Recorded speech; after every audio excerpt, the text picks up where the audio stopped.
Ladies and gentlemen, welcome to the Passive Tree Podcast, a podcast dedicated to talking about life, Path of Exile 2, and everything in between.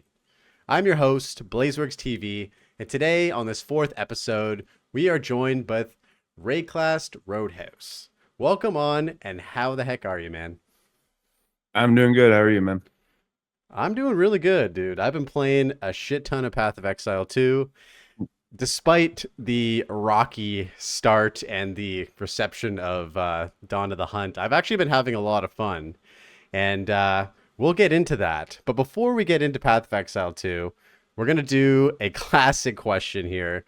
Something I like to ask just to get to know you a little bit better, since this is actually the first time we've had a chance to chat. I would love for you to tell me a little bit about your sort of intro and foray into gaming. What were you playing as a kid? What were your favorites? Give me this. Man, mostly my start into gaming was stuff. It was kind of whatever my older brother was playing. When it's kind of what got me dragged into it. I think he was into gaming, and that just kind of what drew me into it because I just kind of wanted to do whatever he did. But brought me into stuff like we had a Nintendo 64 early. Managed to somehow get some stuff like Mortal Kombat and stuff like that, like the old. I remember like Donkey Kong Racing and stuff, like an island. You had all these different planes and all that. But yeah, that was my earliest introductions to gaming. But then I started getting I remember going into my mom's room one time. My brother was on the computer. I was like, "What's this game you're playing? Runescape?" Like, well, what is that? You don't know what that game is. You're not gonna play it. And he just kind of shooed me off. I go in there, I'm like, Runescape. I'm like trying to find this game and everything. Oh, those are kind of my early memories of gaming, is finding those hidden gems that I really enjoyed for a long time, like that, Legend of Zelda. Just stuff that I was so young I barely even understood what was going on, getting my ass beat by most of these levels, but just really enjoying it. That's super cool. As the oldest sibling in my family, I feel like I can sort of connect to how your brother was. Where my younger brother, I was putting him on all the games all the time, and then he would basically get into them because we would play together, and we also had an N64 as my first console, and we played the games like you mentioned, like Diddy Kong Racing, Smash Bros, all those N64 classics. So when did you make the transition from playing on console to PC? I think that was pretty much around the time that I started playing RuneScape, because I saw that my brother was playing it, and then so I don't know. I think I was around maybe 9 or 10, but yeah, I found RuneScape, and yeah, I'm still playing RuneScape to this day. It's kind of history right there, but I mean that just kind of cemented my PC gaming right there. RuneScape isn't on any consoles, so yeah, I was like, all right, mom, I need something. And she went to Walmart and got me an e-machine and for a couple $100 and stuck it in my room. And I was the happiest kid ever, just playing RuneScape all day. Yes, I love that. So when I was in elementary school, I actually there was a phase. I feel like we're probably around the same age. And so when I was in elementary school, RuneScape was crazy. I was probably in grade I don't know.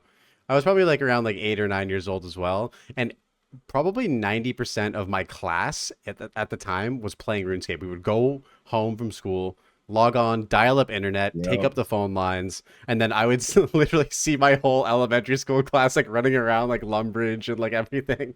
It was good times, dude. And It's then you got crazy, the kids whose parents are willing to pay for WoW membership. yes, that was also me later on after begging my parents. Yeah, my mom But didn't want to pay the $15, so I was like, all right, RuneScape. dude, WoW was so expensive. And I mean, I'm Yeah. not gonna lie, I ended up getting RuneScape membership too. I feel like once you played RuneScape for a long enough period of time, you kind of had to get membership, Oh right? yeah. Oh yeah, Yeah. you have to have. It's pretty much a trial run until then. Dude, I was kind of a piece of shit when I was a kid. I probably shouldn't say this, but I'm gonna say this Mhm. anyway. So I don't know if you remember this, but back in the day, they used to have the pay by phone subscription for RuneScape. I don't know, Mhm. you could Yeah, I call a remember that. number and it would charge the phone company that you were with, like their subscription fee for the month. And so what I would Yeah. do is I would go over to this kid's house that I hated from school, and I would call the RuneScape phone number and get him to pay for my membership. Oh God, Yeah, that's great. yeah, it That's was pretty hilarious. sweet. It was pretty sweet. So, were there any other like transformative games for you aside from RuneScape that you ended up playing on PC when you were like a young kid, or was like RuneScape the main thing? Um, well, RuneScape was definitely one of the main things that I played. Um, well, I mean, basically, kind of like the same thing that got me into ARPGs. I played like just random miscellaneous games that like you could find on browsers, like Adventure Quest and stuff like that. But you know, the main one that had an impression on me is like the one that got me into ARPGs, kind of, which was Fate. Like my mom had a subscription to uh what was it, Big Fish Games, I think. It's just like they had like casino games and all kinds of these little, weird games, and then they had Fate on there somehow, and she had downloaded it. And so like I played that, which is just like a kiddie ARPG, and that left a lasting impression on me. And mostly it's just games that I played with my friends, just like Pokemon and like so many like PlayStation games back in the day, like too many to even remember. Uh, I mean, you can always go back to stuff, just like always have memories of just playing Legend of Zelda, getting your ass beat, but the exploration and just the freedom of just being able to like, what the hell's over there, and you're not ready for it. It's gonna kick your ass, but being able to go there and just do that was, just incredible at the time. So it's whenever free world games actually started coming out and getting a lot bigger, and then I definitely started falling in love with those because of that. I think, like Fallout and Oblivion and stuff like that. That's super cool. I loved hearing you mention Adventure Quest. I played that so much back in the day. Yeah. Yeah, I It's remember funny. literally tagging along with my grandma at work and just playing that in the background, like, while, to keep me occupied. Yeah, dude. There were so many like I want to say like I want to call them like obscure like flash games. Like that was like a whole Hmm. era that I also Newgrounds. experienced. Yeah, Newgrounds, E-Bombs World, like all that stuff. Like that was like the frontier of like internet gaming back in the day. Like before, yeah, like all of these like bigger games started coming out and stuff like that. And all of those games were accessible at the school as well, which was sweet. So Hmm. anytime I was at like a school computer, I was hopping on like mini clips or something. Yeah. I remember spending hours. There was like that online stick arena, like top down, like shooter game, like everyone played at the time. I don't know if you ever heard of that. I can't remember, Stick Arena or something. Yeah, that's all it was, just stick figure fighting game, basically. And just, I have so many hours on that whenever I was younger, just playing it at school. Yes, dude. There was a lot of like really good stick flash games. Like there was one called like Bush Shootout where Hmm. you play as like George Bush and you have to like shoot out through like the Oval Office. I don't know if you remember Oh that shit! one. Yeah, no, that's hilarious though. Yeah, dude. It was Uh, good. It was good. they even had All that right. whole era of stick figures with like animation, where it's like the fights and stuff. It was like epic stick figure fight, and Dude, those yeah, were that was. crazy. People Hmm. people really made art with like Yeah, Flash with player stick stick figures and figure stuff. with Yeah. stick figures. It was peak at the time too. You were 10 years old watching that. It was blowing your mind. You're just like, holy shit! Like this is Dragon Ball Z stuff. Yeah. I kind of want to go back to that shit now and just see like if it holds up, you know what I mean? Oh yeah, it's probably a disaster. It'd probably still be pretty fucking fun to watch though, Yeah, nostalgia would be through the roof. for sure. Um yeah, so now that you're obviously not a child anymore and not watching stick figure stick figure fight scenes and stick figure Mm. games, I wanted to ask you, how do you find balance between your life and responsibilities and everything and gaming today? Oh, I mean, fortunately for me, I do generally work night shift. Most of my adult life, I've worked night shift. So, like right now, I work 10 p.m. to 7 a.m. So it has its pluses and minuses, its pros and cons. So I'll get off work, I'll stay up, see my kids and stuff till like 1. But whenever I go to sleep and I wake up and they're asleep, I'm up all night, and that's whenever it's game time. So I'm pretty fortunate that I have that, whereas I put the kids to sleep, and then the time that I'm going to be up anyways, I'm just here chilling. So that means I can just blast. So kind of All right. freeing, honestly. That's interesting. So like, yeah, you're basically living on the opposite schedule as like sort of the rest of your Yeah. family. So the overlap time is nice because you have that sort of buffer zone where you get to Hmm. hang out, spend some time together. And then when Yeah. they're all sleeping, you're basically working and then you have time to yourself essentially. So Yeah, on that's the pretty days sweet, off man. and stuff, just relax, and you know, I get off work at 7 o'clock in the morning, spend the morning with them and everything, take care of them, and then the wife comes and I hit the hay, wake up and play some games. Nice. Well, it sounds like you've got it pretty much figured out so where you can, you know, have a solid balance between like the family life and all that kind of stuff, the Yeah, responsibilities and gaming. luckily the wife is an absolute champ and manages to keep these kids quiet enough for me to sleep during the day, so that's good. That is impressive. That is actually impressive. You must be Yeah, a I've you must got be a pretty heavy sleeper too then. Oh yeah, I'm a fairly heavy sleeper. I got 3 kids under 5. My twin boys are 5, and my daughter is 4. So it gets loud in this house. Yeah, you gotta have a high tolerance for noise with a household like that for sure. Oh yeah. So being a heavy sleeper is a huge plus. Absolutely. All right, so moving on to like gaming content. So I basically found you from YouTube, checked out your stuff, from your PoE2 stuff. When did you sort of start your content creation journey, and for what game was it? Pretty much, it just started along with PoE 2. I have about 7,500 hours on Steam for PoE 1.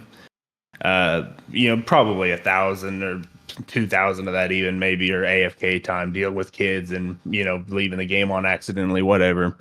Yeah. But I mean, I just play the game so much, and like I've had a friend that I used to play with, Omar, who he would ask me questions all the time. Like, why don't you just make videos on some of this stuff if you know all of the answers. And it's just like, I don't know. Like, there's so many people, like Scissorin, for example, with like 25,000 hours, and these people that, are much more confident than I am and stuff. And I felt like I was getting to the point where maybe I could start doing it. And then PoE 2 was starting to roll around. So it's kind of like, this would probably be the perfect time where it's like, I know this game. I can probably get in here and I already understand the systems and stuff. So kind of get in here, maybe learn some of the stuff quickly and make builds and stuff that can help new players and stuff like that. So I'm still kind of trying to figure out a niche, sort of, but I think that's kind of generally where I want to go, like stuff to help new players and make the game not so confusing for some people that definitely do still struggle, even though the game is a lot more player friendly than PoE 1 was. For sure, man. Yeah, we have similar sort of I guess like starting points because like my Hmm. content creation journey just started like a couple months ago, like 3 months ago, Yeah. and it was all for basically PoE 2. And I Hmm. do not have 7,500 hours in PoE 1. I've actually played PoE 1 for maybe about 30 hours or something like that. I could never really Yeah. get into it. But That's PoE most people. 2 PoE 2 just like captured me for some reason. I really just gravitated towards it for a lot of different reasons. And I loved the game so much that it was the first game for me that was like, I actually want to make like content for this game. I don't know what I'm doing with regards Hmm. to content, but it's it's one thing that I wanted to touch upon that you said was sort of helping new players and stuff like that. So I think that's a really important thing to sort of acknowledge with PoE 2 because PoE 2 is really, really good as a new player Hmm. experience versus PoE 1, right? Like, Oh yeah. the onboarding, like I felt like for me, the onboarding of the game was like I didn't ever have to leave the game, right? To like sort of learn everything, figure out what to do, play the game essentially. And but you're with doing PoE extremely one. well, like 93 in hardcore solo self fun and stuff. So you've picked the game up very quickly and are doing extremely well.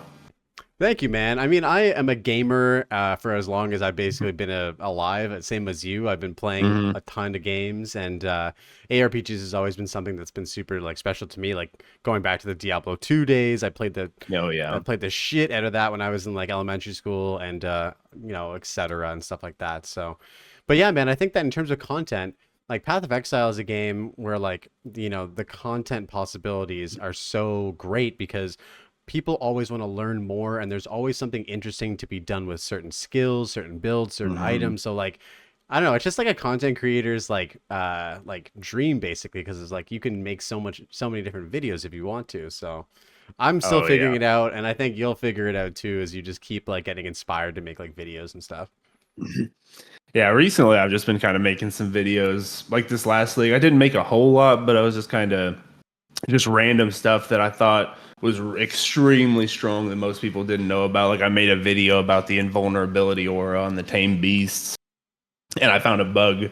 Like you could put them basically on weapon set 2 and swap to weapon set 1, and it would reserve your monkey or your tame beast on the second weapon set, and you would just have it for free. And it's just like, making videos on like stuff like that. That's like, hey, you might want to get in on this while you can. Just just silly stuff like that and stuff. Just seeing, that one kind of popped off. So and stuff like that. Yeah, I mean, you never know. Like you said, there's so many opportunities for different things to make in this game.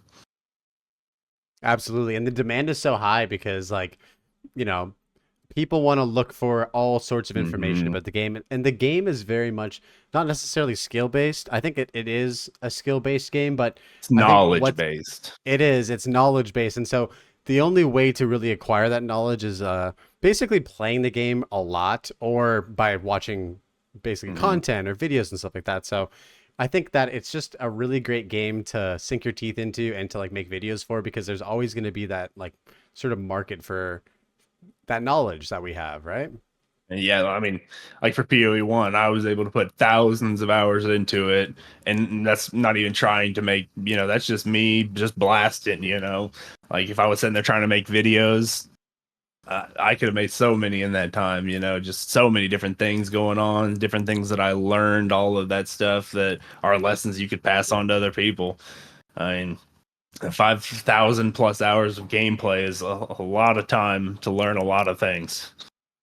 For sure. Well, I mean, like that knowledge isn't going anywhere. You still have that Hmm. knowledge. You still have all that experience. So, if and when you decide to play more Path of Exile 1 again, you might be looking at it through a new light, like a new angle now that you're thinking about it in terms of Hmm. like what videos can I potentially make and stuff like that as well. So, Oh it yeah. ain't wasted, bro. You got a leg up on I'm sure a lot of people with all that out with all those I, hours. I'm, I'm still waiting for 3.26, man. So it definitely ain't wasted. I'm ready to do some more blasting. I'm just waiting for them to put out a patch. For sure. So, in the meantime, right now, while you're waiting for 3.26, what are you playing right now? Um, well, right now, Oblivion just shadow dropped out of nowhere.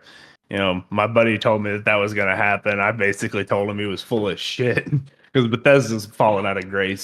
So I was like, maybe they'll announce it and we'll see it in like a year or something. But whenever they actually did just shadow drop that stuff, I was like, holy shit. So yeah, I've been playing some Oblivion recently. Last Epoch, I played a little bit of the season. And other than that, mostly just Path of Exile. And I dipped my toes into Baldur's Gate, which I need to do again because they just released 12 classes, like a brand new subclass for every class. Like that studio is the absolute goat. Like free patch, brand new subclass for everything. I don't know if you played Baldur's Gate. That game's amazing. I've put like 500 hours into that recently. Damn, yeah. I mean, I'm assuming you're talking about Baldur's Gate 3, right? And not like the Yeah. older ones. Yeah, Baldur's Yeah, Gate 3. so many people have told me to play that game, and I've Hmm. heard from basically all of those people that it's like one of the greatest games ever. Like it's so good. It's amazing, but it's not everyone's cup of tea because it's like kind of a storyline game and it's turn-based, strategy combat.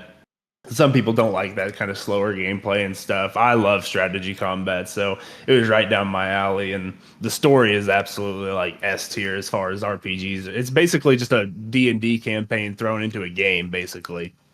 So, it's for somebody who hasn't really been able to play D&D, that was awesome to be able to go through and actually play what is essentially a D&D campaign turned into a game, with all the dice rolls and all of that, kind of toned down from actual D&D. But yeah, I mean, I hadn't had a chance to play Larian's older games like Divinity, Original Sin, which I think are similar.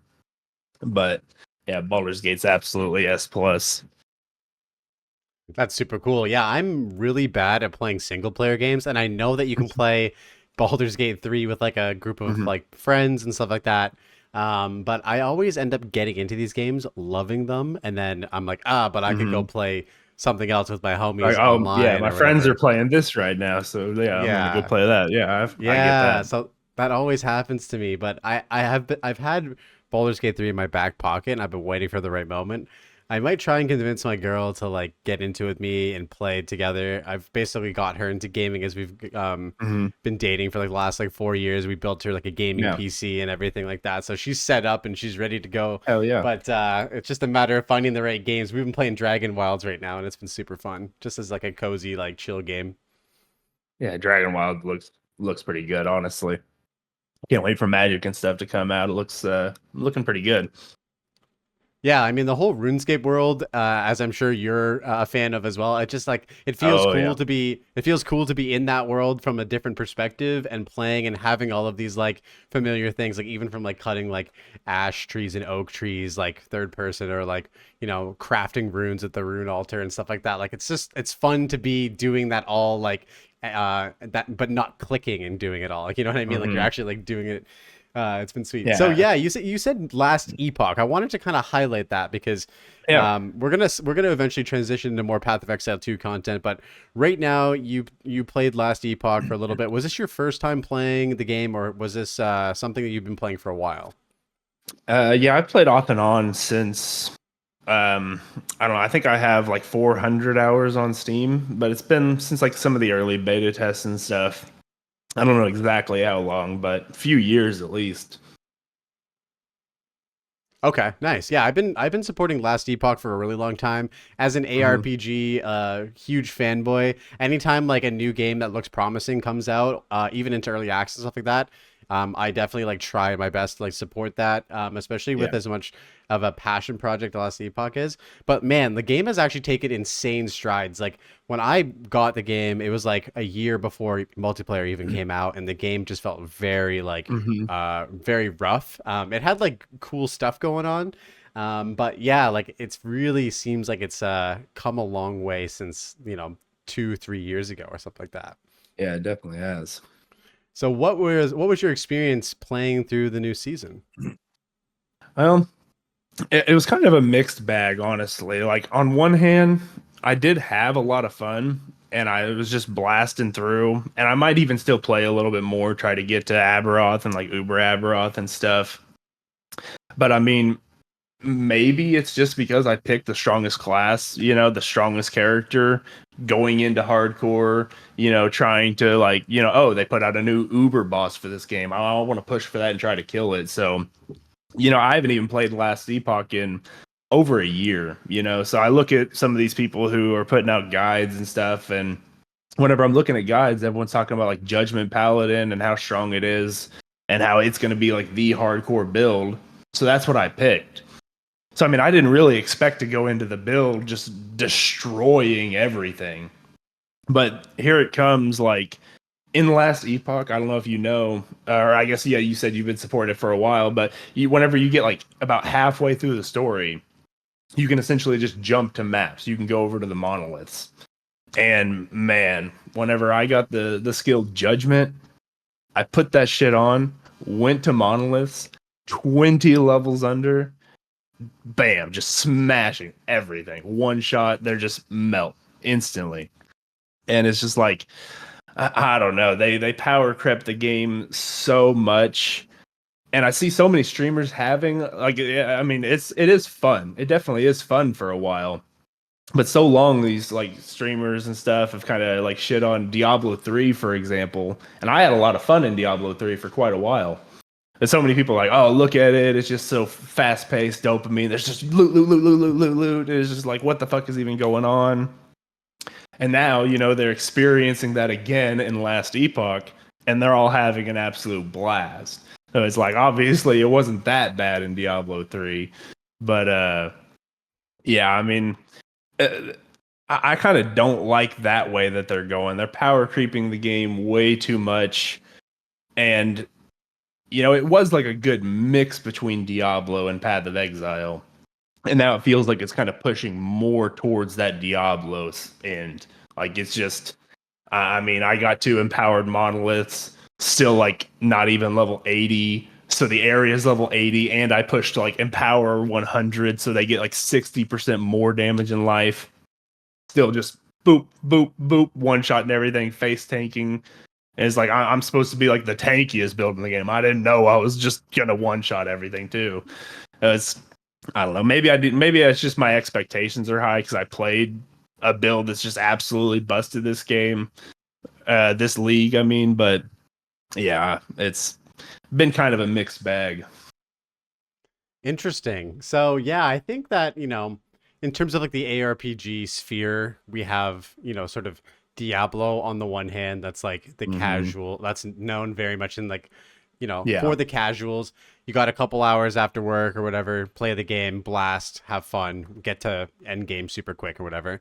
And you got Path Mm-hmm. of Exile on the other end, which is like more of the hardcore side of things, where like requires a lot more knowledge, requires a lot more like build crafting, theory crafting, all of this type of stuff to kind of get your power like level really high.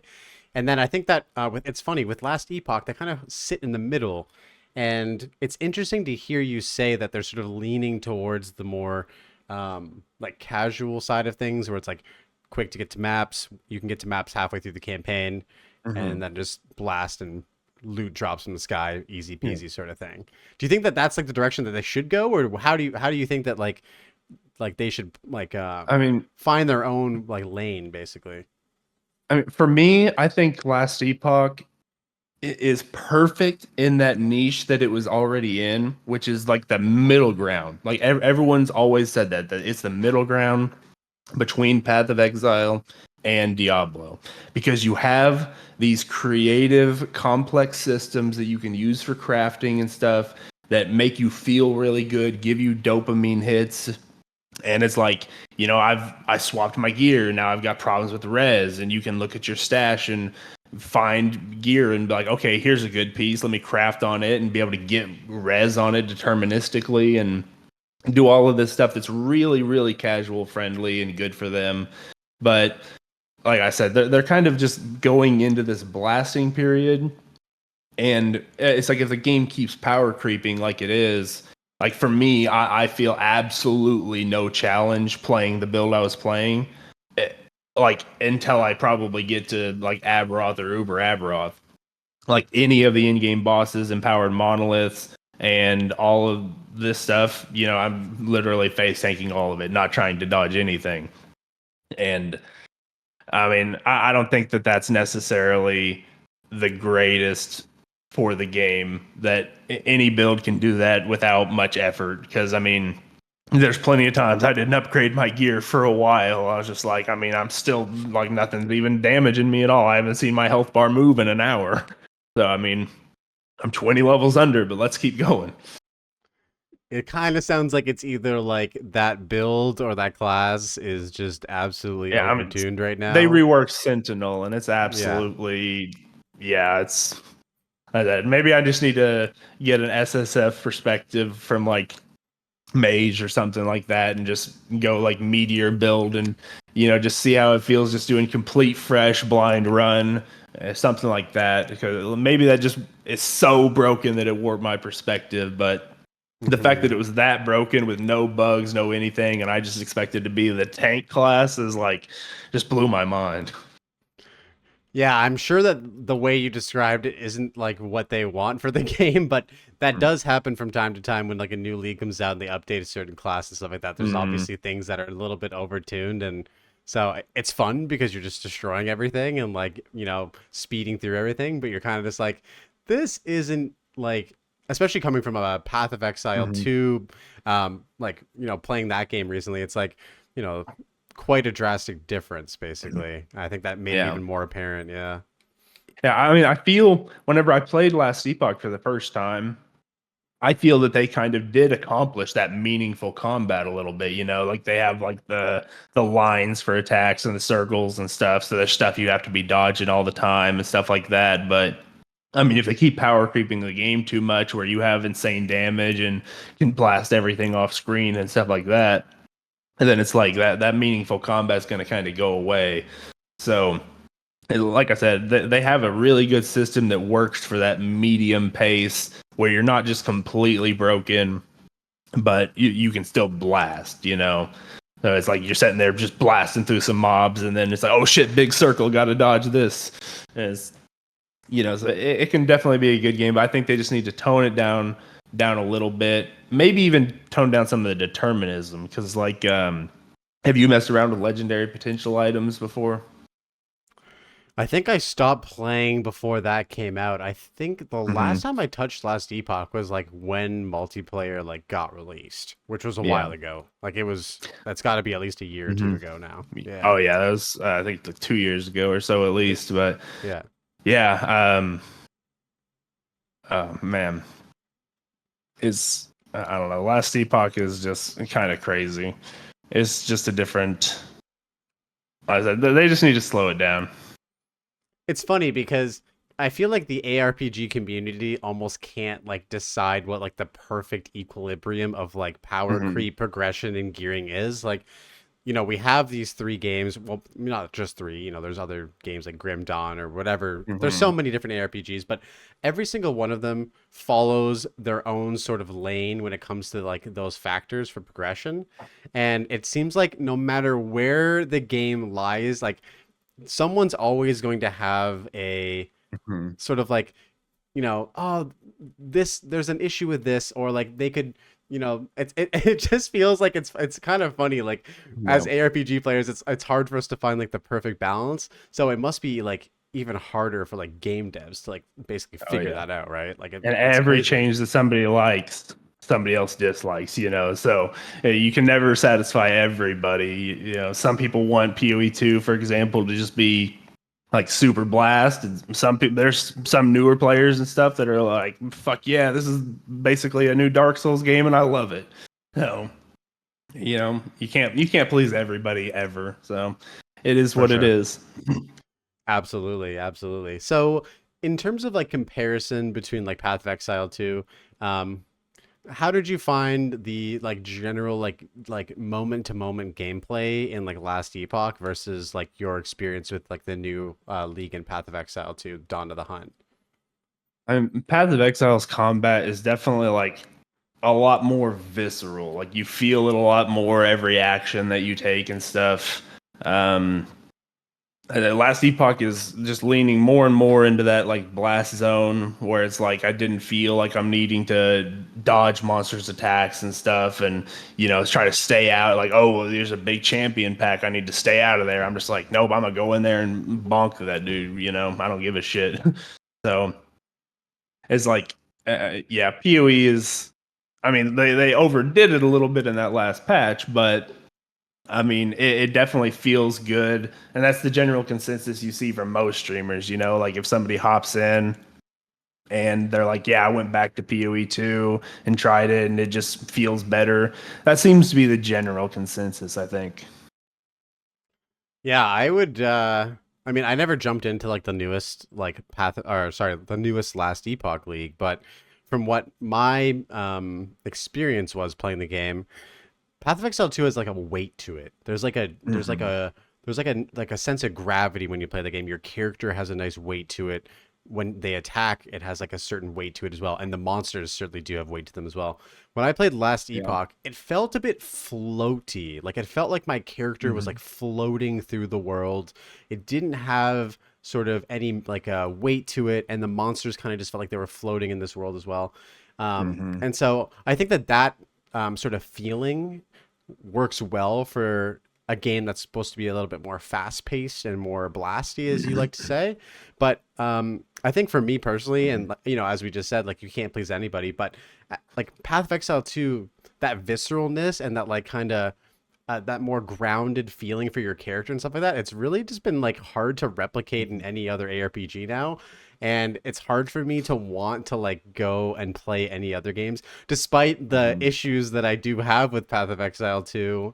Um, I don't know. I just love Yeah, it still. It's yeah, it's it, it's it rough feels it feels good. I think it was even like Quinn69 who was talking about it and saying like just the animations, like in last Epoch, if there's a guy over here and you turn to attack him, your character just snaps and hits him, but in Path of Exile you've got these nice animations where you're gonna go over and do the stuff, and just that small detailed work in the animations and stuff for that just make everything feel so much better.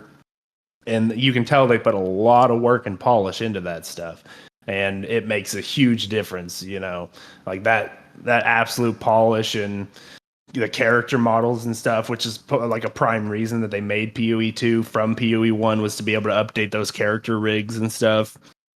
And it definitely shows that it worked out for them for sure.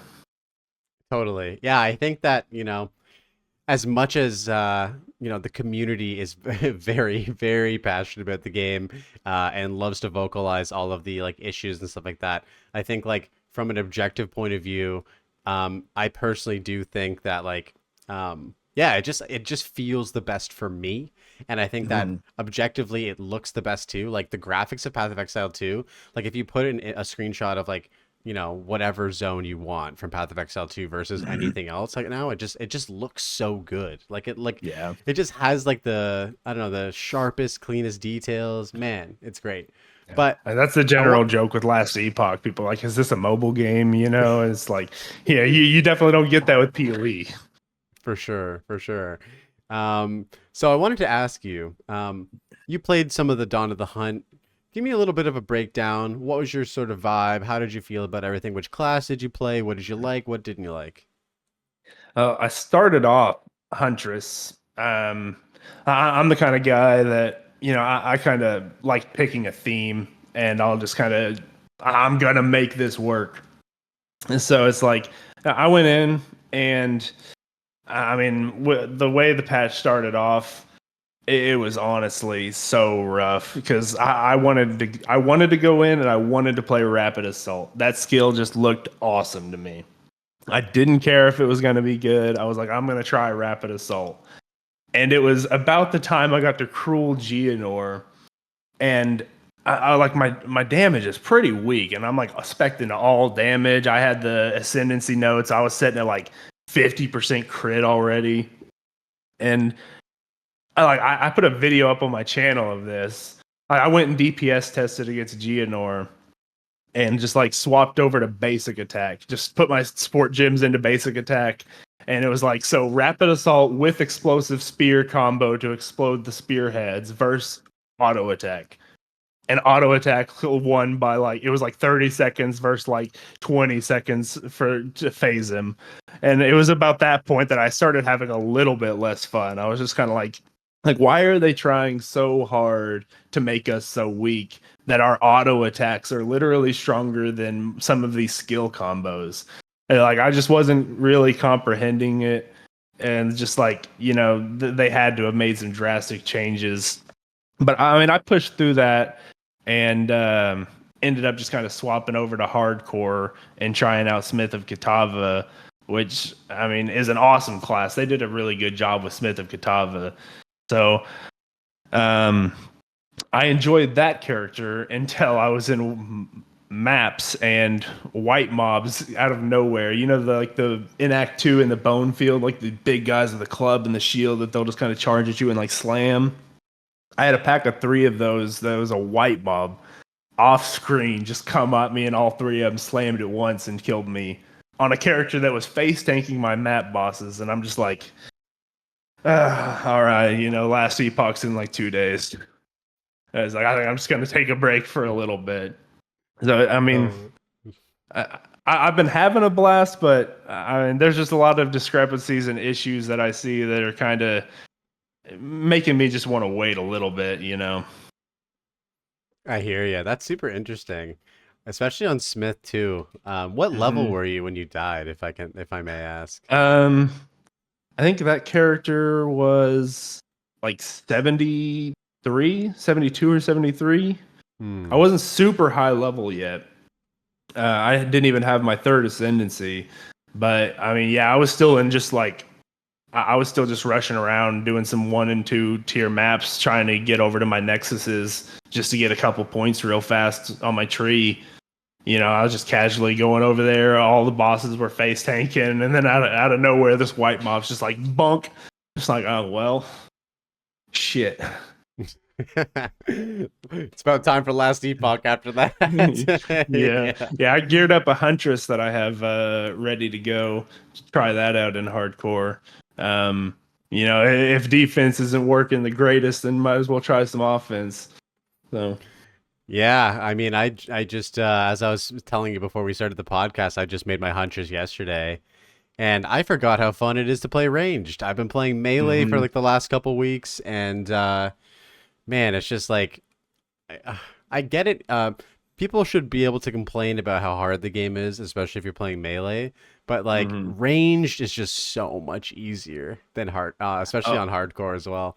So yeah. yeah, it's been like night and day. So I've been playing lightning arrow and or sorry, hmm lightning spear, and Yeah. It's it's just absolutely disgusting. cracked. It's Yeah. disgusting. It's so good. You just And throw volt support on that thing, and the screen is gone, dude.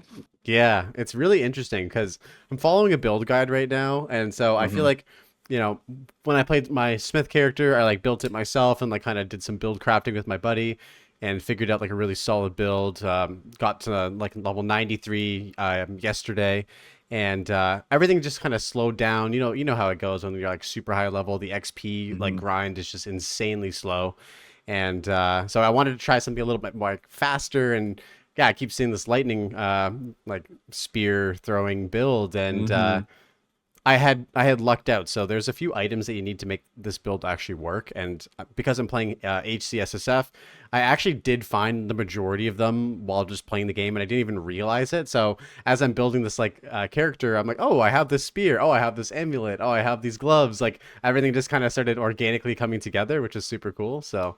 Yep. I'm definitely gonna die on her because she's literally like the most glass cannon character ever, but she does insane damage. So we'll see how far I can get Yeah. on that. I Yeah. mean, hey, if nothing's on your screen to kill you, how are you gonna die? I guess just stay out of the blood pools and the on death effects. Exactly. Exactly. That's interesting. So yeah, you mentioned Smith of Katava. I think it's like the obvious like winner when it comes to like the best ascendancy choice, especially for like hmm fresh start hardcore. Oh What yeah. was like sort of your like favorite thing about like Smith of Katava from like what you experienced? I mean, for one, the armor node that they have is just honestly really creative and really cool. So I thought that they did a good job on the ascendancy overall. But yeah, I mean, just having that like chieftain wheel from PoE 1 where half of their fire res is converted over and they get that for lightning and cold is absolutely insane. And for like, especially new characters and stuff, like that just makes gearing so much easier. Like getting those capped reses. So many people get to maps and still struggling trying to get their reses.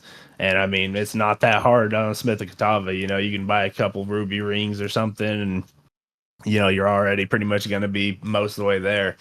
So I wish that they would buff. I hope that they buff up the like flame on hit, the flame spell on hit thing. But other than that, yeah, class pretty fun. Yeah, absolutely. I mean, I think I was res capped by like Act 2, and I was just like res hmm capped all the way to maps. And now I'm sitting at like 89 all res, which I would never hmm ever get to on any other ascendancy. So Yeah. it's insanely strong for survivability. Yeah, and it's also super flexible too. I like the sort of sentiment about the fire spell on hit. I feel like there's not really that much you can do because specking into int and dex just doesn't really make a lot of sense for Smith unless you're doing some sort of really hmm quirky build. But I'm sure there's like some people out there who are gonna find out like something cool. One thing that I was wondering is like if there's a way to satisfy the like stat requirements of skill gems with strength through like unique items, I think that would make it so that that particular node on the ascendancy tree could be like absolutely insane. Like if you're casting like detonate dead or like even what's that spell that makes it so that everyone gets fire exposure, like even that Mhm. like would be really strong, but you need like a lot of int to basically make that work. Yeah. Unfortunately, right now, at least, I don't think that they would do that. Mainly just because the Gemling Legionnaire has that as an ascendancy node. So I would like for them to do that, but for them to do that, they're gonna have to take that off of that ascendancy class. So until they do that, you know, we'll see. That'd be great, though.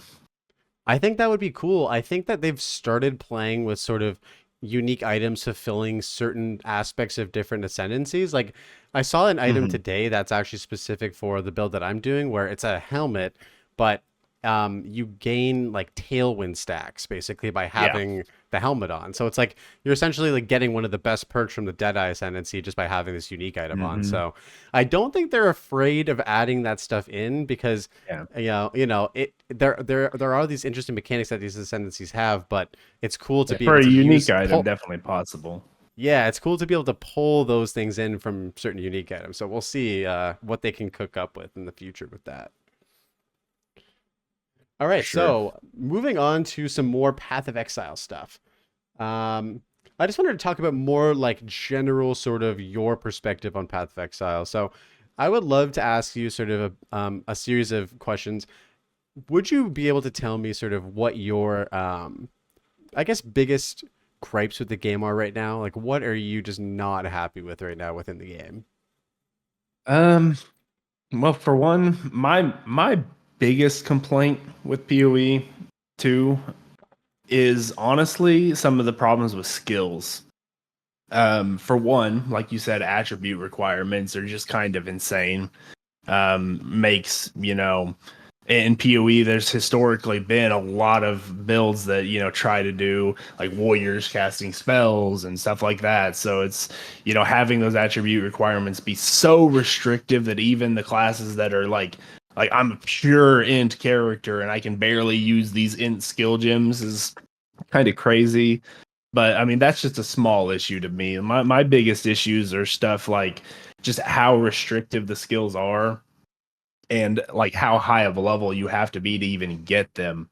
And, like on day one, PoE 2 release, like all I wanted to do was play Flicker Strike. I was like, I don't care. I'm logging in. I'm playing Monk. I'm going to play Flicker Strike as soon as possible. And then whenever I log in and see that that thing's for like level 54 and I have to beat the entire campaign first, I'm just like, oh my god, like I didn't, and I was like, okay, 54, whatever, it's going to be quick. And then the campaign takes as long as it does, it takes at least a little bit. And it's like, damn, it takes a little bit to get to this. And then not only that, like in Path of Exile 1, I've played Flicker Strike many leagues, and generally you always go swords for Flicker Strike because they have like a mastery that lets you build frenzy charges, which is what you need to be able to sustain Flicker Strike. But there's no weapon restriction for that in Path of Exile 1. So if you can sustain frenzy charges somehow, there's nothing stopping you from using some sort of unique axe or just axes in general, which are just stronger and you can get onslaught buff passively from them. So it's like faster but less crit. And I've even done one league where I went maces because there's a unique mace that gives your strike skill splash. So I basically had like a 7 link skill for using this mace. And like with PoE 2, all of that creativity and all of that build diversity is completely kind of shafted because it's like, oh, you want to play Flicker Strike? Quarterstaff. Only quarterstaff. And it gets a lot worse when you dig into the weeds and you look at some of this stuff. Like, I mean, you can't use shield charge with a buckler.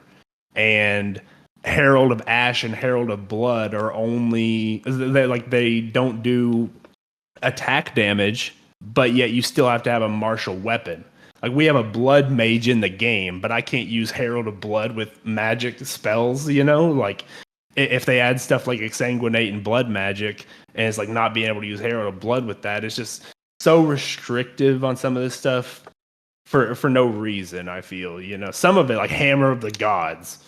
obviously a hammer skill. Come on, like I get that, but some of it I feel like they definitely need to let up and lax on some of that, because that's what made some of these builds possible in PoE 1, just being able to like, oh, you know, what the hell, this guy's playing this spell build with this weird unique dagger and stuff, and like, you know, it works, and now it's crazy and it's the meta.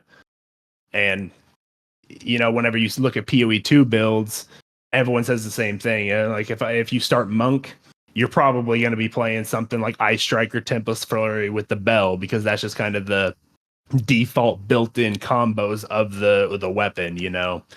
And it's like, I feel like if they would let some of that stuff lax up, it would, like, build diversity would explode. That's a super interesting point. It almost seems like, I mean, I'm not a game developer. I don't know why these decisions were made. And, you know, obviously, like, PoE 2 is a different game from PoE 1. And I know that they're Mm-hmm. trying to differentiate them somehow. But I don't know if they need to differentiate them so much so that, like, certain skills are locked behind, like, yeah, like certain weapons. Like, I don't Yeah. know. I don't. It's like you said. I don't understand the reason for certain ones, like the Herald Mm-hmm. skills, not doing attack damage but needing martial weapons. I don't understand game decision design points like that. I can't comprehend why, and I don't know Mm-hmm. if it's like just because I don't understand game development or if it just doesn't make sense. Yeah, I mean, I think a lot of it's they want you to lean into like the weapon swap system and stuff too. But I mean, like I said, they had blood magic and stuff like that. They literally in PoE 1, you can't really bleed with spells. They made that change in PoE 2. You can now bleed with spells, and now you can't use Herald of Blood with spells. It's like just some small stuff like that.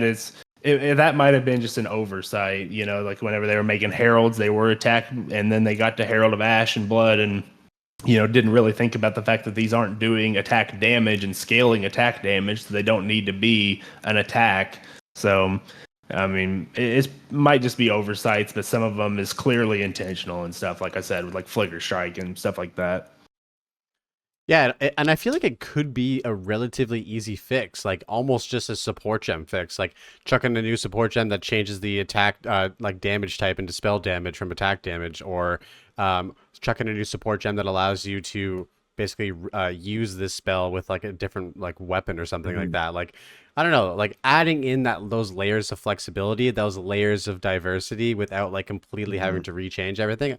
So I do think that that situation is still salvageable, but I totally agree with you. I think that like it almost seems like a little bit of an oversight, and maybe it's just because there's not like everything isn't complete yet. Like all the weapons aren't in the game yet and all that kind of stuff. So they're kind of working within this like restriction bubble right now until they can like get everything out and then figure out how everything works like cohesively together. So we'll have to wait Mm-hmm. and see, man. We'll have to wait and see. Yeah, I imagine when Templar comes out, we might get something like that, because they have, like around the Templar theme in PoE 1, there's like Battle Mage support and Battle Mage stuff that like basically makes your spell damage scale your attacks, you know, and there's some unique items around that as well that have been some pretty popular builds historically in PoE 1. So I imagine we could get some stuff like that, but then they just got to lax up on those restrictions, you know, like, you know, get rid of that martial weapon restriction on some of those, and just lax it up a little bit. Like I get the fantasy and some of these skills being,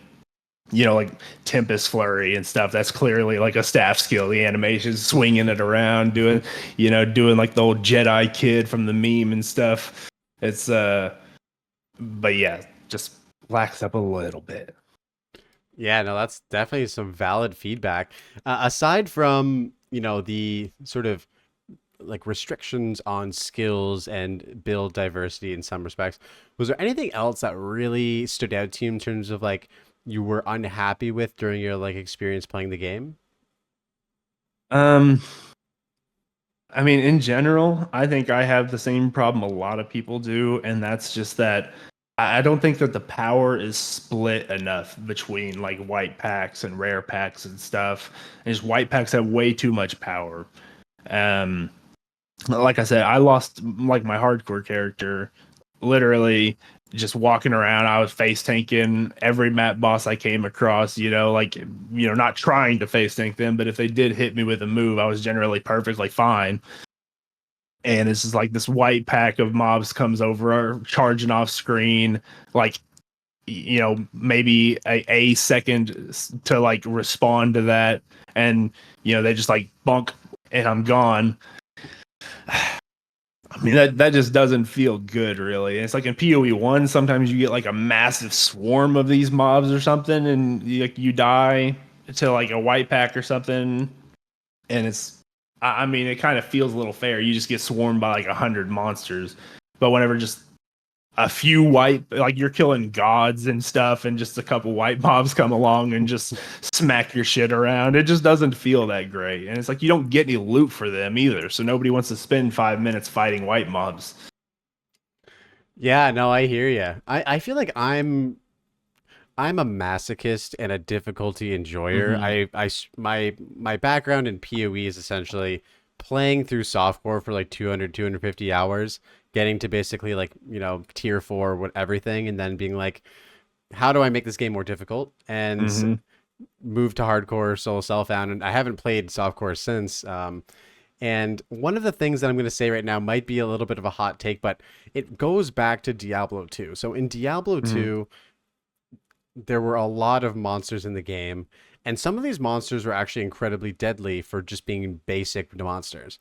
And they were memorable because of those monsters. Like there were these like harpies in like hell that like, or sorry, there's these like harpies in like Act 5 that like shout out these like energy orbs, and if they hit you, even if they weren't like magic or rare monsters, it still did like insane damage.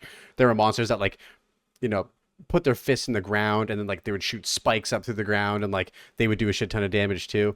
And it made it so that you actually had to like remember these different monsters and remember what they did, Mm-hmm. and watch out for them. And so I think that the choice behind making white monsters strong in PoE 2 was to make the experience of fighting them actually memorable. Obviously, in your case and in many other players' cases, memorable is not necessarily a good memory. It's like, fuck, I just died because these like 3 monsters just killed me. But I think it's either you sort of have something that leans towards more memorable and dangerous monsters, or something like Diablo, where you're like Diablo 3 or Diablo 4, where you're literally just running through the zone. It All you see are little health bars. You're not even looking at what monsters they Mm-hmm. are, and everything's just getting deleted. You know what I mean? So I think that Yeah. if I were to pick, I would probably have more on the Path of Exile 2 side of things, where like you're noticing things like, in Path of Exile 2, you go into the mausoleums, you see those guys with the shields. First time you fight one of those guys, you have no idea what they do. You shoot a lightning arrow at it, and you just get one shot because it just spell or Mm-hmm. projectile reflects, right? And so I don't know. Again, I'm a difficulty enjoyer, but I think that those little touches are, they make the player actually have to think about what they're doing rather than just holding down right click a little bit. You know what I mean? Or Mm-hmm. like their movements, stuff like that. But Oh yeah. yeah, I don't know if it'll stay as like difficult as they are, because there are some that are just like insanely strong. Like one that I found that's really really strong this patch, and I don't know if they were before, were the Forsaken miners, the guys who throw the grenades. Those Mm-hmm. grenades just hit really freaking hard, man. Yeah, they nerfed them like a couple patches ago, actually. I think they nerfed them, and they might throw like one less grenade than they used to. Yeah, those guys and the undead crossbowmen, and I know that they nerfed Mm-hmm. the crossbowmen as well. But my god, when they like charge bolt you and like 3 of them hit Mm-hmm. you, like it's insane damage. Every time I Yeah. see the crossbowmen, I'm like, oh god. Yeah, like I definitely agree. I definitely like it in this direction. Like I said, I want Last Epoch to come a little bit more in this direction as well. But like I said, I think that there's just a little bit of power imbalance. Those white packs hold a little bit too much power in some instances. Like I said, for example, it's just I don't necessarily think I should be, if I'm tanky enough to be tanking the map bosses, I shouldn't be getting one shot by just like some insignificant white monsters for the most part. Like I can completely understand the white monsters being scary, and there's plenty of them that are, but it's like whenever I wish I had recorded that as well, that death, because it was like I don't know, those things like charge you so quick, and it's just like normally, for example, if it was like a rare pack, you'd have that one big one in there coming, and then the weaker ones, so you might get hit by the big one and maybe have a chance to react or something like that. But whenever all of the base mobs just hold so much power, it just kind of maybe leads to situations I feel that can feel a little bit unfair, you know, where like you're tanking gods and then this guy just comes by and smacks you. But I mean, overall, like I said, I don't want them to just turn it into blast mode and like remove all of that power and make white mobs completely insignificant, where you're just absolutely destroying them with every build. But yeah, I just feel like there might be a little imbalance there. Totally. There are so many monsters in PoE 2. I remember my first time Hmm. actually playing through the campaign. I was expecting like, each act to have a set amount of different monsters, but as Hmm. I moved through every single zone, I was like, wait, this zone has completely new monsters. Wait, no, this zone has completely new monsters. And like the overlap of monsters throughout each zone was like very minimal. And so Hmm. I feel like over time there's going to be I forget what Jonathan said, like over like 900 monsters within the whole Oh like yeah. campaign or something like that, which is absolutely insane. So of course some of them are going to be way Hmm. overtuned. Some of them they probably made years ago and they forgot like how crazy they Hmm. were. The crossbowmen, please nerf them. Yeah. Yeah. I mean, I absolutely love some of like the design of some of these. Like, I want them to hit hard. Like, you look at the move and you tell, like, hey, this is going to hit hard. Like, a good Yeah. example is whenever you go into the Black Chamber and stuff to fight Doriani, you got like those little cannon guys that they shoot out like a little precursor ball that shows where they're going to aim. And then you have a second, and then they blast the fuck out of that area. So, I mean, you walk into a room and you see like six of those guys shoot a ball out. Like, those are the mobs that, yeah, I mean, even if it's a white mob, I expect if you to walk into a room and get blasted by a ton of those, I want that to hurt. Like, that needs to feel visceral. I mean, yeah. Totally. Yeah. I mean, at the end of the day, like the difficulty, I think in my opinion, makes it so that a lot of these monsters are Hmm. memorable and it makes the experience feel more memorable. You're going through these different zones and these different monsters actually have like these unique characteristics to them. There's too many to list, but you can pick Hmm. any single area and you'll think about what monsters are in those zones and actually be like, shit, I need to watch out for these guys, these others, the farmer zombies, whatever, that Hmm. you blow past those, no problem. But you know, it's just it is tough though. I would imagine to start balancing those like five, six Hmm. hundred monsters in the game right now. And you're definitely right. I think that like dying to white packs when you're fighting bosses and being fine and taking hits from them, there is like a little bit of like power scaling that I think is could be definitely tuned better for sure. But on the same hand, love the monster design. Monsters are so cool in Path of Exile too, man. Yeah, monsters are amazing, except for river hags. Remove river hags. That is the most memorable of all monsters. Whoever Oh designed the man. river hag, fuck you. They are a troll for sure. I don't know if you Yeah. know, that's actually like a pinnacle boss mechanic in PoE 1. Like, and in PoE 1, it's actually easier because whenever you look at the balls, they move away from you. And like whenever you're looking away from them trying to run, they slowly creep towards you. And they don't do that in PoE 2. They just keep creeping towards you. It's like, yeah, what the hell? Oh man, we so I'm in like a guild. It's like a hardcore like solo Hmm. self-found guild, and we had a guy who never was able to play the first like launch of the game. So he just Yeah.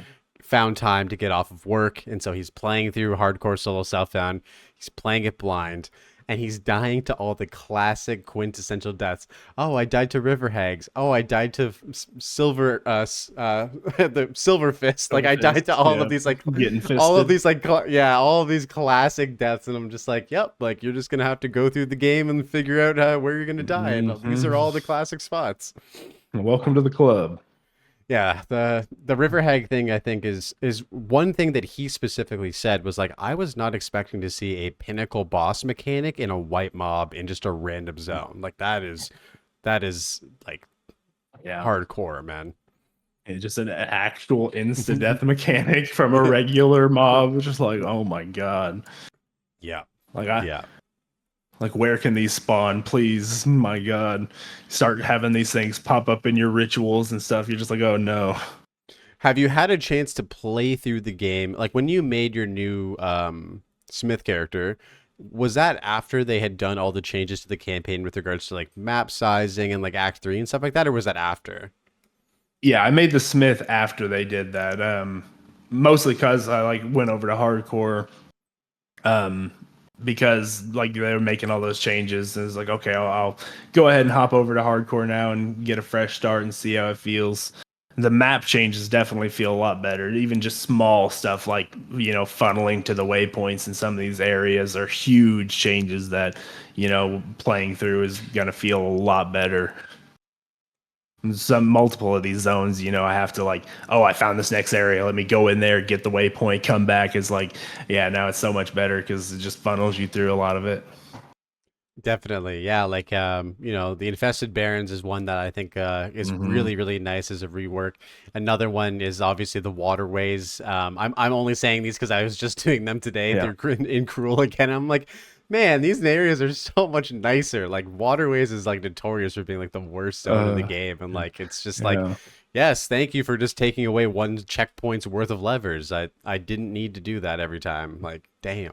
Yeah. I want to know who the dev was in the back. Like, it's like, do we have enough? Like, no, we need two more sections at least. And they need at least four levers in those two sections.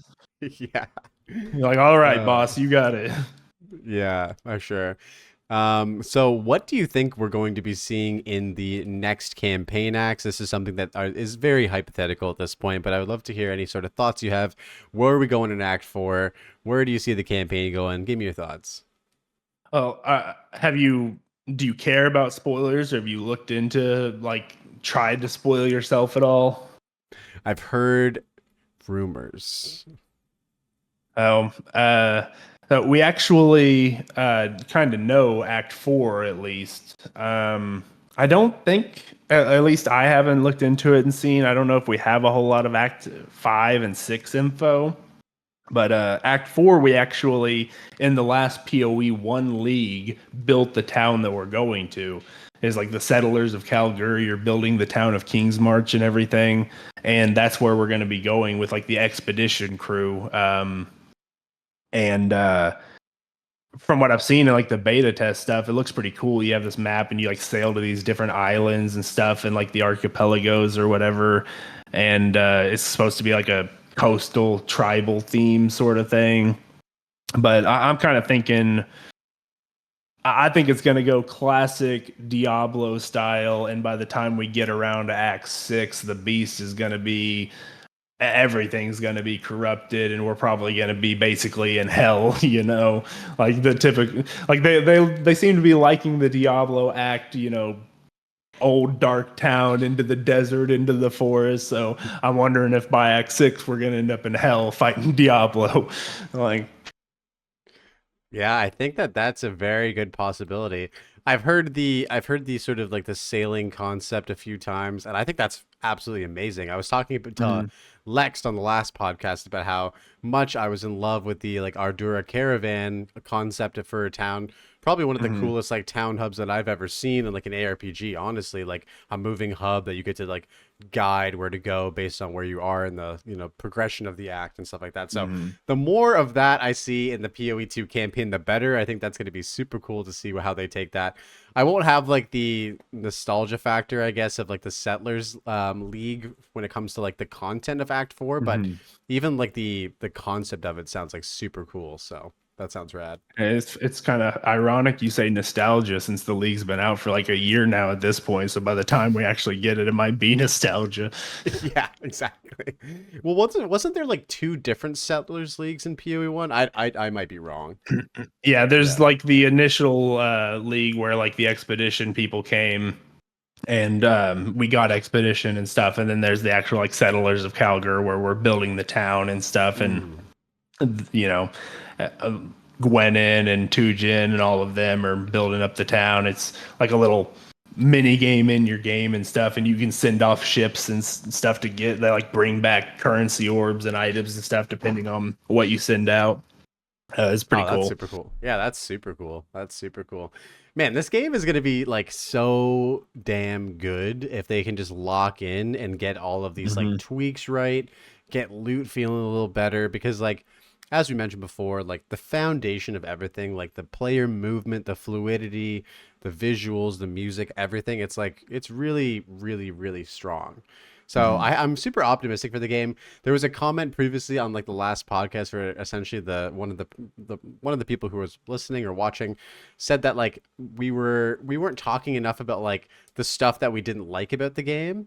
And I was like, well, we just like the game. Mhm. Like we're not like Oh yeah. super doomer about it. You know what I mean? Like Mhm. I think it's gonna be really, really strong. I honestly think it's gonna be like the best Yeah. ARPG ever once it's done, basically. You know what I mean?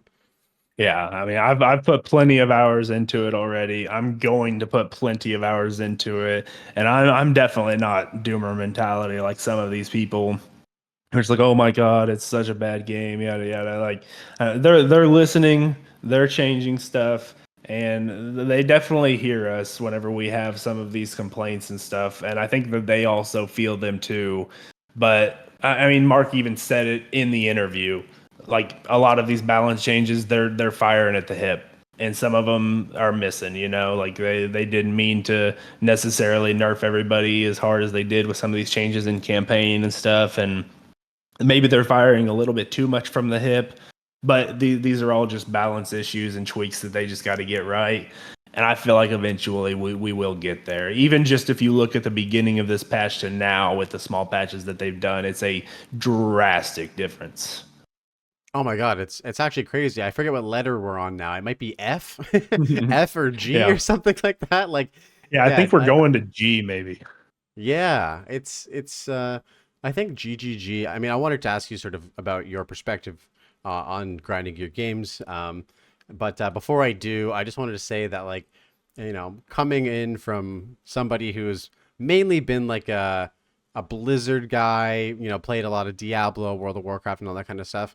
Coming over to like the Path of Exile like franchise, it really is night and day between other developers and grinding your games for me. Like seeing how transparent they are with like everything when it comes to like doing interviews, being really open about what they're working on, timelines, like everything. It's just so on point and so respectable. And like that almost makes me love the game even more. Like, you know, the game is really fun for me and I really enjoy it, but it's nice to have like this developer that just is so in touch with like the game and the player base. And yeah, so I wanted to ask Mhm. you like, how do you feel about grinding your games after all your hours through Path of Exile?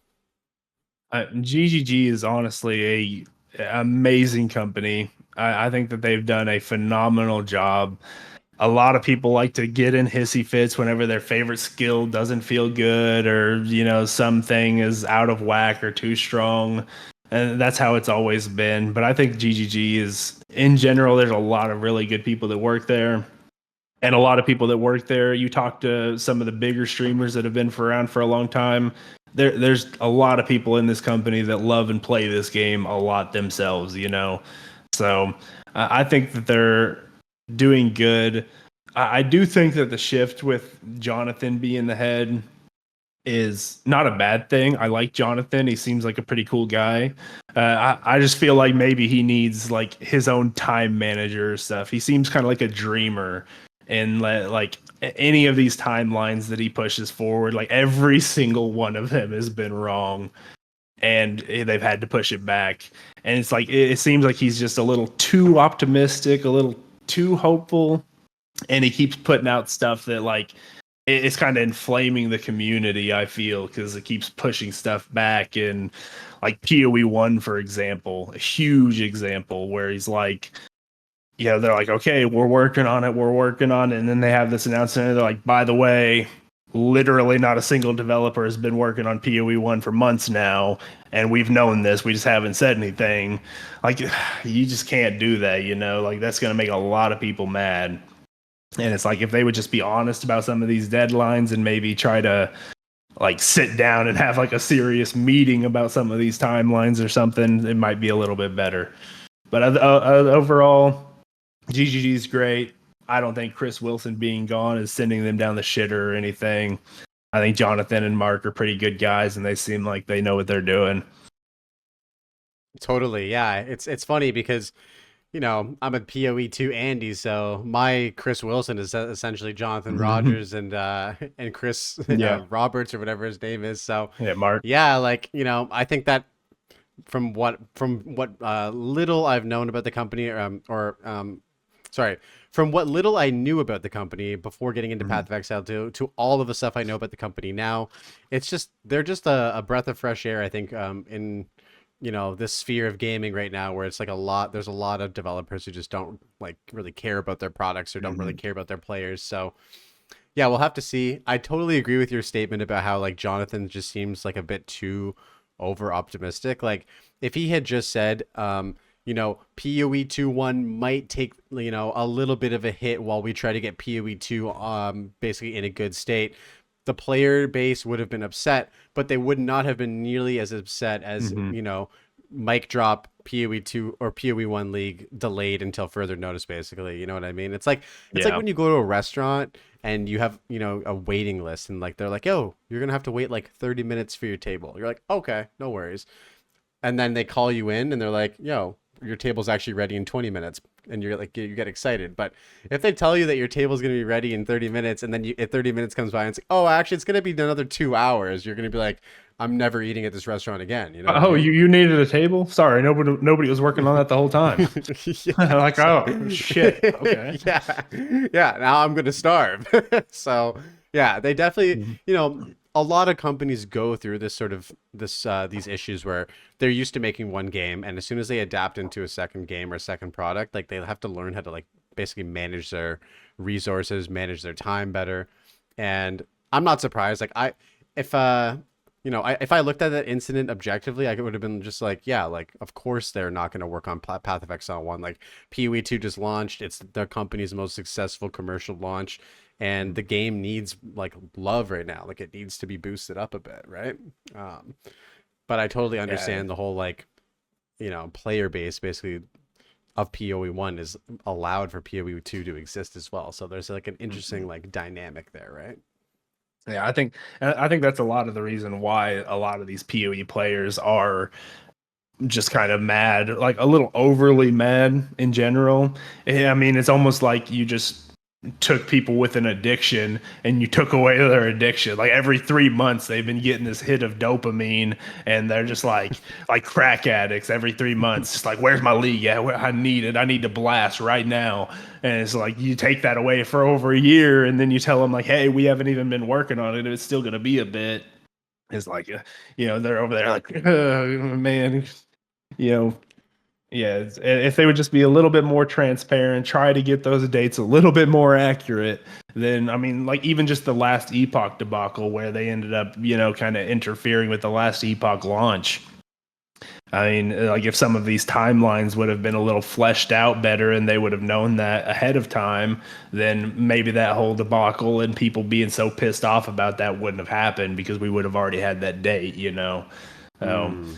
but Mm-hmm. I mean, a lot of this is just player perspective too. Like we're not in the office and we don't know what stuff might come up randomly towards the end of those development cycles that makes them have to push it back, and they didn't plan for that. So a lot of that stuff that we don't see on the outside that people get mad over whenever, I mean, shit happens, you can't really do much about it. It's a new big game and there's a lot of fires to put out sometimes. Definitely. And I think that like putting dates on specific things um, tends to be a really Mm. challenging, just a really Yeah. challenging thing to do. Based on like what I've heard from, various interviews and stuff like that, when they talked about like the Huntress, a lot of people just assumed that this class was like basically done via their like previous play tests and Mhm. early beta tests prior to like the game dropping in early access and stuff like that. But like from what I understand, they essentially had to like redo like the whole class basically. And Mhm. so I can only imagine that like that and then them having to retune every other class because they were retuning the hunters and stuff like that. It just must be really really challenging to like do all Mhm. that and then think about how long of a timeline they'll need. Like they were adding stuff up in point two up to like the last like weekend before the game launch. Like I know they were talking about like I don't know if you've seen all the new like shield stuff you can do with like just like block and shield slam and all this like different type of stuff. Like they were Yeah. like, yeah, we'll just add that in like 2 days before the patch drops. Like we got time, you know what I mean? So, oh Mhm. man, game development must be really hard, but also really fun. Yeah, it's definitely got to be stressful. I mean, I think a lot of what people were going off of too with the Huntress, I think there was like an interview or one of like the dev videos where they were showing it that they were basically like over a year, maybe 2 years ago, saying like Huntress and Druid were like 90% complete. And like, people are like fiends and they'll just latch onto that information and they're just like, oh, 2 years ago, look, Huntress and Druid were 90% complete. But like you said, they changed some stuff, shit happens, and they had to like almost rework the class, they said. So it's like, even though they were 90% complete, at some point that might have went down to 10%, and they had to redo that. So yeah, people latch onto that old information and they're just like, see, Jonathan, you said 90% complete, why isn't my druid here? And it's like, calm down, man. Stuff happens. Like, I mean, even if you look at demon form, for example, demon form had some shape shifting issues on the first patches and stuff. So it's like, there's clearly maybe some stuff that they need to work out with Druid and make sure that it's, bug free. And like, that's probably the highest potential class for bugs and stuff. So, they tell people, oh, it's 90% complete 2 years ago. And everyone's like, oh, we're getting Druid 100% in point two. I'm like, I mean, hopefully, but I mean, game development's hard.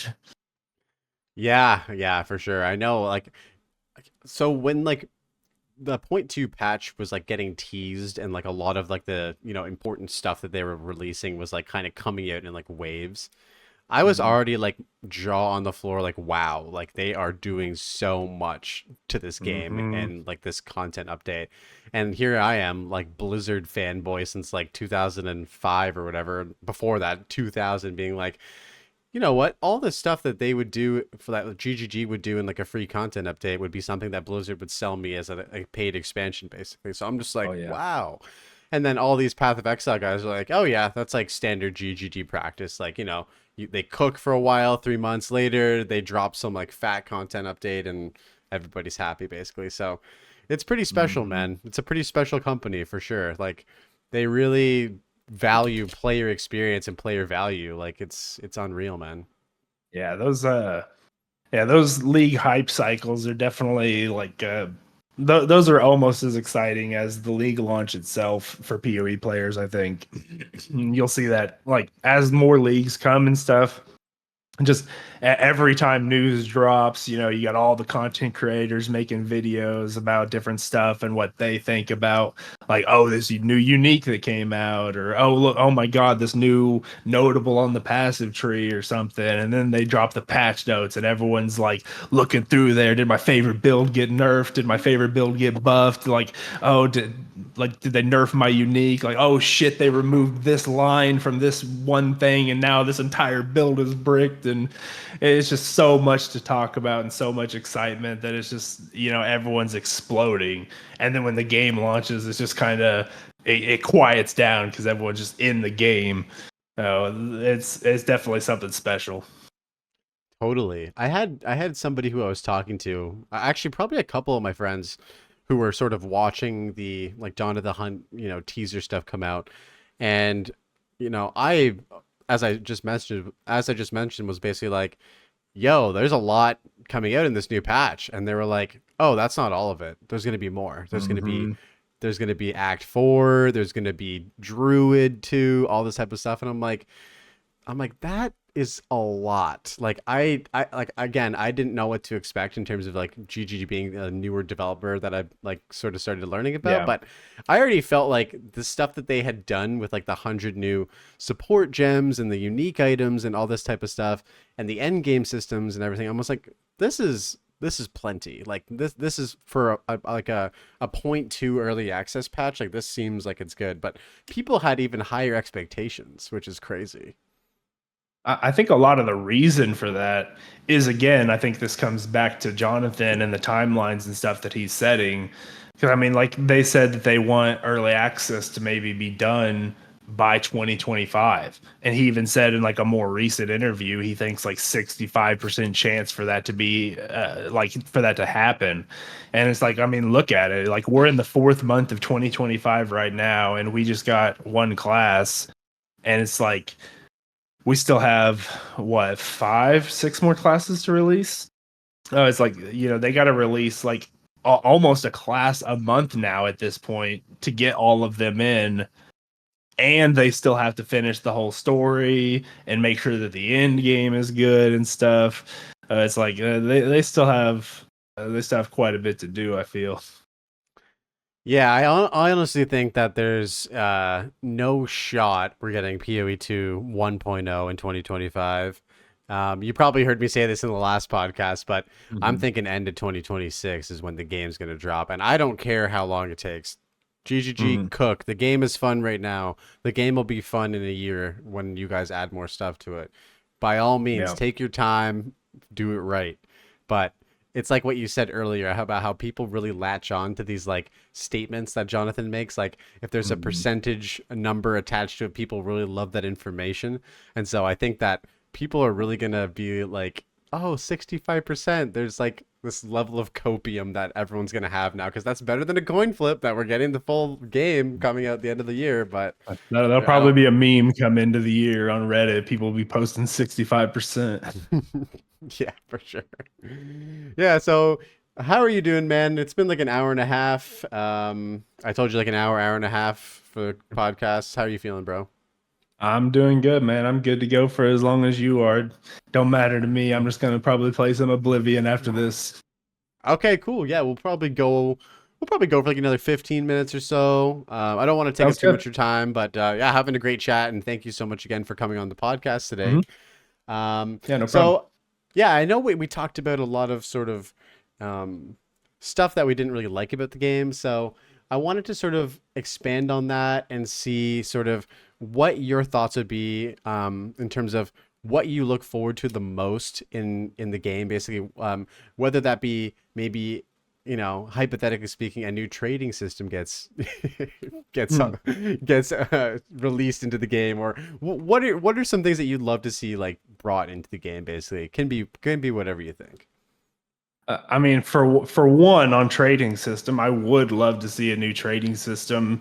Mostly, I geared towards like hardcore. Like, unless I was playing with my friends in PoE 1, I generally just went and played hardcore solo self fun because the trading is just so bad sometimes, and just it just has so many issues. And whenever yeah, PoE 1 had like 150,000 top players or something, I think. And PoE 2 has like 500,000 already. And there's so many new players and so many like bots and stuff. It just makes so many issues. But um, so a trade system would definitely help out with some of that.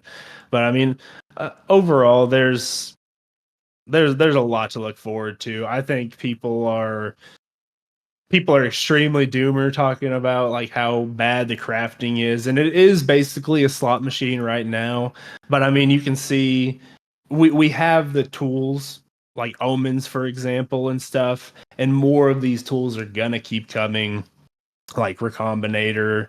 So, I mean, there's just so much that they're gonna add. It's almost hard to even express just one thing that I would be excited for, because I'm just excited for the actual release of this game. Having so many classes, like 30 something ascendancies, and this brand new amazing story with all of these bosses is just gonna be incredible.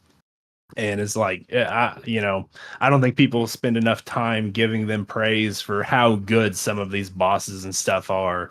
Like I mean, shit, go do a run through PoE 1 and go fight like Hillock and then like Brutus and stuff. It's like you're just kind of walking in circles around this big buff guy, smacking him for a little bit. And PoE 2 is the design of everything is just crisp, it's clean, it's amazing, and I think the game is just going to be great. And it's going to be hard for any other ARPG to hold a candle to it once they get the balance and stuff ironed out and stuff and make players happy. I think people are going to settle right in. Yeah, 100%, man. I totally agree. It's like, it's hard. It would be hard for me to pick something that I would look forward to as well, because at the end of the day, I look forward to any new thing that's added to the game as long as it's like pushing the game in like a positive and better way. Hmm. But yeah, it's like, in terms of trading, like, this is sort of a topic of conversation that I talk about with a lot of my guests because it's like what you said. I started softcore. I absolutely hated trading. I think trading was like one of the worst things that the game had for going for it. It just felt very Mhm. much so still like, PoE 1 early day trading style, or even earlier Diablo 2 trading style. Yeah. Do you think that they will change it eventually? What do you think? I mean, I don't know. Jonathan, like in that interview, seemed very, very hesitant to talk about it. But he said in that previous interview that they had maybe wanted to make some changes to it, and they were kind of looking to maybe do that in the future. So I'm not sure what he's expecting there. But I mean, for as much as I wish that they would change it, I don't know if they necessarily will. But at the same time, you have, like I said, hundreds of thousands of PoE players coming in who didn't play PoE 1, and they're coming in here and being like, what the fuck is this? Like I'm getting spammed a million times. I've tried to message 20 people to buy this thing and nobody's replying. Like, I mean, this just isn't fun. And, hopefully they'll just keep hearing that feedback more and try and do something about it. So I don't necessarily think we're going to get anything anytime soon. Yeah, and that's only going to get like exemplified further when the game gets released and it's free. Like right now, we're still Hmm. $30 paid early access, and there's still a lot of players. But I mean, Hmm. we could expect to see insane numbers of people on the trade Hmm. site. And the trade site doesn't work properly now with the amount of early access players that exist. Imagine how destroyed that server is going to be when there's like a million people trying to find an item. You know what I mean? So, yeah, Yeah. I mean, I'm coping here, but I really hope that once the game's out, like 1.0, they do like a trade rework. I think that it needs to happen. I think that Path of Exile 2 is such a level up in a lot of different ways from Path of Exile 1. So I've been told, and so I've seen. With regards to, as you said, bosses, visuals, all this stuff, it really feels like a next level game. But trading Hmm. for me just feels very like stuck in the past. So they're definitely aware Yeah. of it. They're aware that all the players for the most part aren't happy about it. So I think it's just a matter of time, but it's not like a priority right now.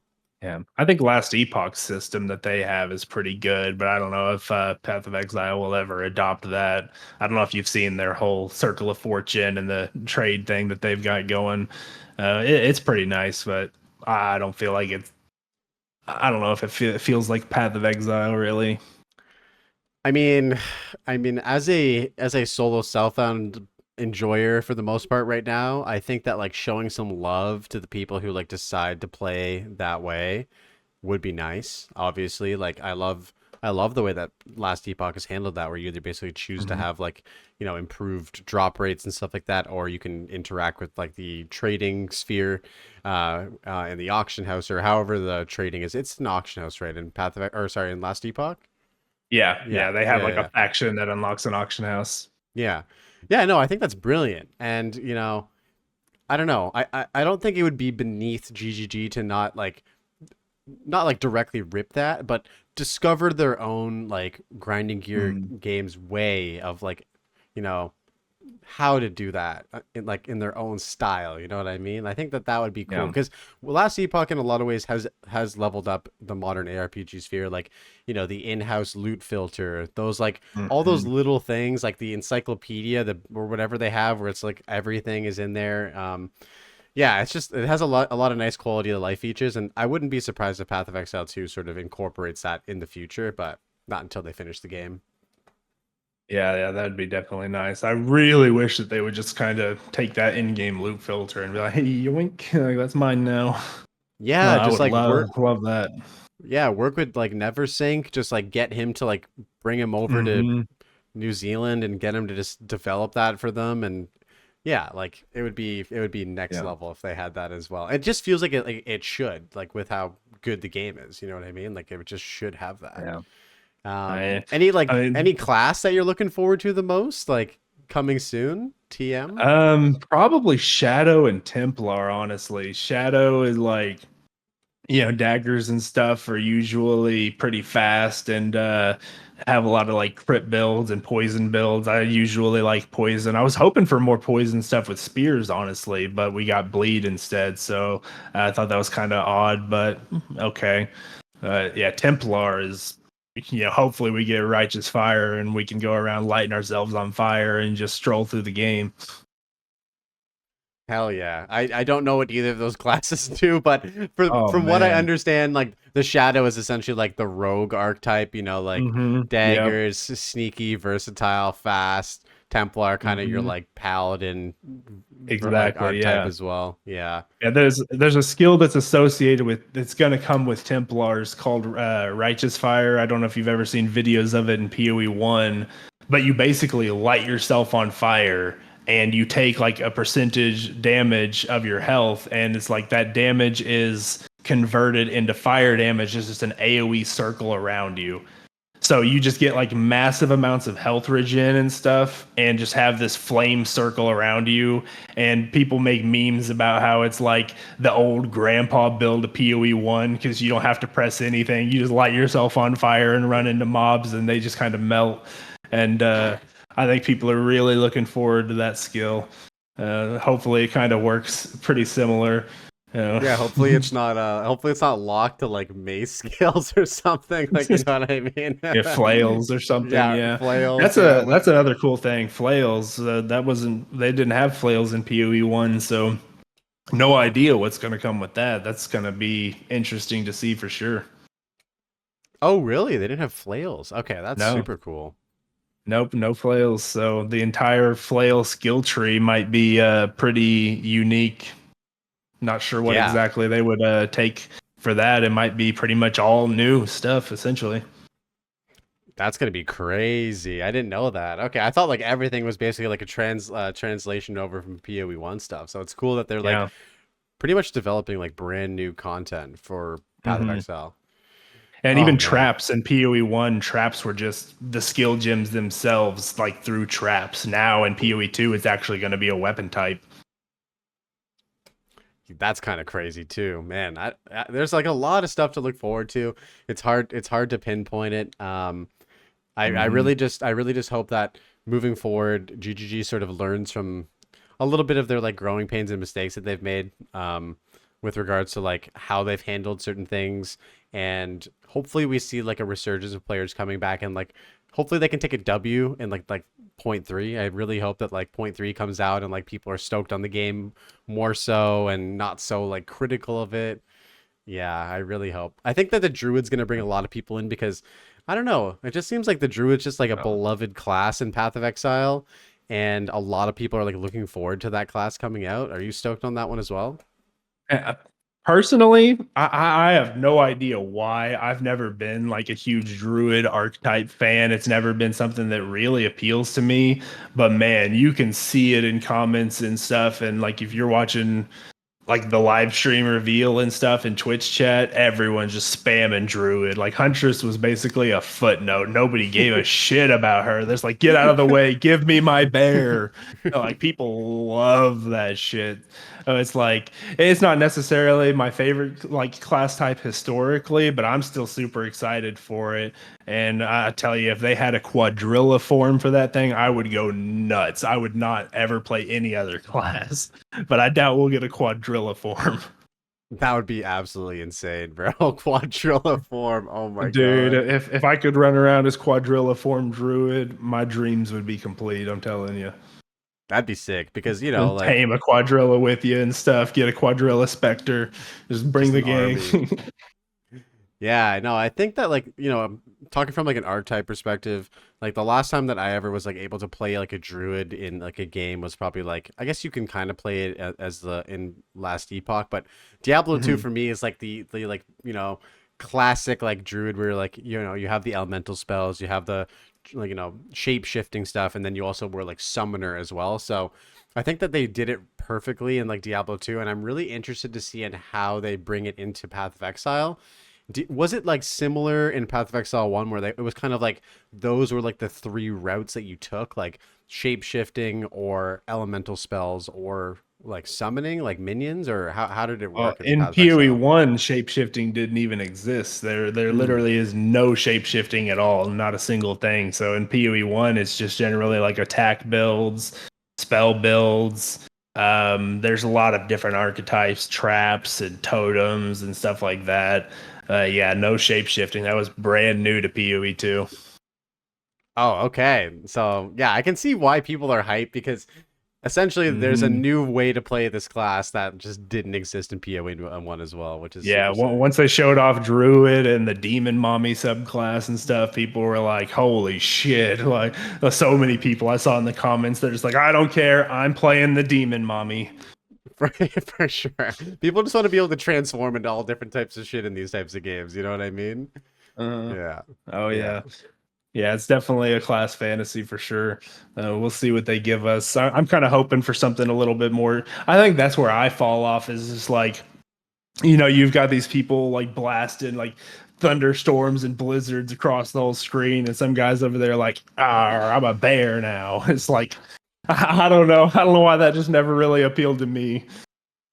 I know what you mean. Like Druid for me, and when it went back to like Diablo 2 days, was never like my favorite class. I always thought it was just kind of goofy a little bit. Like you're just this like ginger dude running around with a club and like transforming into a wolf and stuff. But I think it's like really elevated in like Path of Exile too. Like it looks badass as shit now. Like the Hmm. way that they've sort of like just like from what they've previewed, it looks completely different. So I'm gonna definitely jump into that 100% when that comes out for sure. Yeah, I think Baldur's Gate 3 is kind of sparking my love for Druid a little bit though, because I've tried out Druid a little bit in that, and it's definitely enjoyable. Some like the elemental spells and stuff like that. It's I can definitely see the class fantasy. It's not too bad. I like it. For sure. Maybe if I had played a lot more Diablo 2 back in the day, my mom wasn't such a heavy Christian, wouldn't let me play a Diablo game, then maybe I'd be a lot more into it. Yeah, well, once you play through Oblivion and you're looking for something new to play, if you haven't like gone through it, I would definitely recommend it. I recommend it to everybody. It is like the Mhm. forefather, the godfather of ARPGs, and it's aged like the finest wine, bro. You can play that game right now and it still feels great. So Mhm. go through that game Yeah. 100%.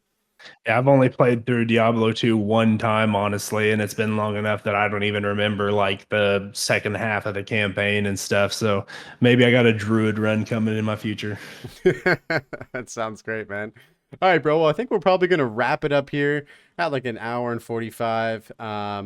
Yeah, I just wanted to say again, thank you so much for coming on the podcast tonight. It's been an absolute pleasure having you. It's been a great conversation. At this point in the podcast, I want to ask you where we can find you and what stuff you're making right now.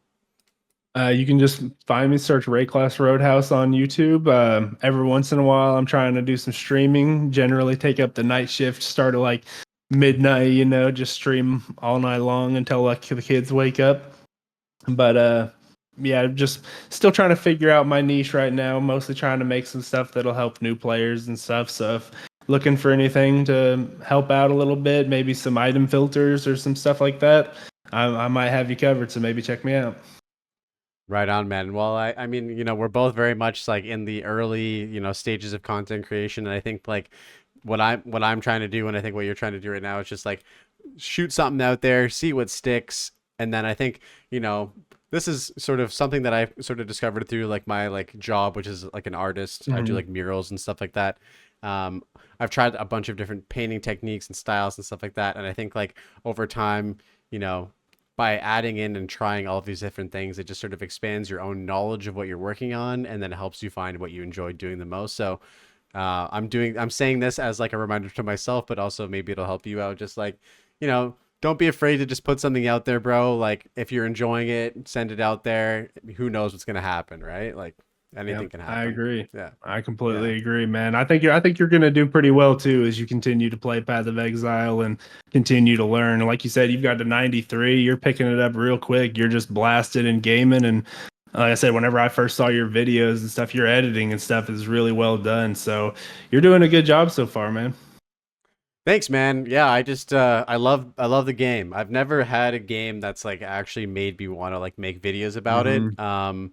Until this one, and I think it's like easily becoming like my favorite game of all time, which used to be Diablo 2. So I can, it's Oh like yeah, Diablo 2 was like the baby now, and like Path of Exile 2 passing the really is just like torch. it really is like passing the torch. Honestly, it's elevating everything. So yeah, play that when you can. Take a day or two and just rip through that story. It's a great time, man. Gotcha. All right, Can bro. do. Well, yeah, it's been a pleasure. Everybody, check out Rayclass Roadhouse. I'll leave a link to his stuff in the description of the video. And until next time, I'll catch y'all later. Peace. All right, everybody, that wraps it up for this episode of the Passive Tree Podcast. If you enjoyed the video, I'd appreciate a like and subscribe for more PoE2 content. I have a bunch more episodes of the podcast lined up with some really great guests, so keep your eyes peeled for that. And until next time, happy blasting, and I'll see you in the next one. Peace.